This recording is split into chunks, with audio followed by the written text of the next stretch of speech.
বেসিসে গ্রহণ করা হয়েছে। তার মধ্যে আপনারা ইতিমধ্যেই জানেন যে ফ্যামিলি কার্ড অন্যতম। ফ্যামিলি কার্ড এর কার্যক্রম যেটি বাংলাদেশের যে 13টি উপজেলায় 13টি ওয়ার্ডে শুরু হয়েছিল, তার মধ্যে চট্টগ্রাম অন্যতম ছিল।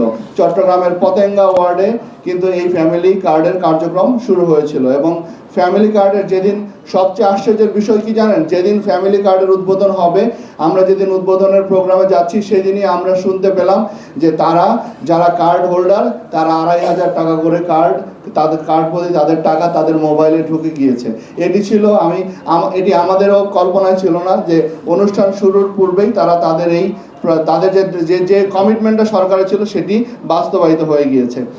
আমরা এরপরে আমরা দেখতে পেয়েছি আমাদের চট্টগ্রামে আরেকটি যে বড় কার্যক্রম হয়েছে, খাল খনন কর্মসূচি।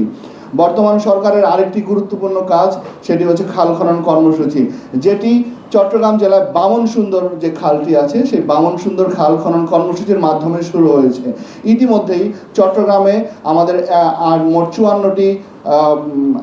আমাদের মোট কতগুলো খাল, 54টি খালে 62 কিলোমিটার খাল কিন্তু আমরা ইতিমধ্যেই খনন করেছি। বাকি 128 কিলোমিটার খাল খনন করা হবে। আপনারা জানেন বর্তমান সরকারের যে লক্ষ্য আছে যে আগামী 5 বছরে 20,000 কিলোমিটার খাল খনন করা হবে। এবং এই 5 বছরে 20,000-এর মধ্যে এই প্রথম বছরে আমাদের 1200 কিলোমিটার খাল খনন করা হবে। আপনাদেরকে আমি আরেকটি বিষয় অবগত করতে চাই। এবার জেলা পরিষদের সম্মেলন যে হলো সেখানে আমার একটা প্রস্তাবনা ছিল যে বর্তমান সময়ে আমাদের যেভাবে কৃষি জমির টপ সয়েল যেভাবে আমাদের হারিয়ে যাচ্ছে, সেই বিশেষ করে আমাদের বিভিন্ন ইট ভাটাতে এবং নতুন গ্রামীণ রাস্তা নির্মাণের ক্ষেত্রে যে পরিমাণে টপ সয়েল চলে যাচ্ছে, আমরা হিসাব করে দেখেছি যে 3.5 কোটি প্রতি বছর যে ইট প্রডিউস হয় আমার দেশে, সেখানে প্রায় 13 মেট্রিক টন আমাদের 13 কোটি মেট্রিক টন মাটি আমাদের প্রয়োজন হয়।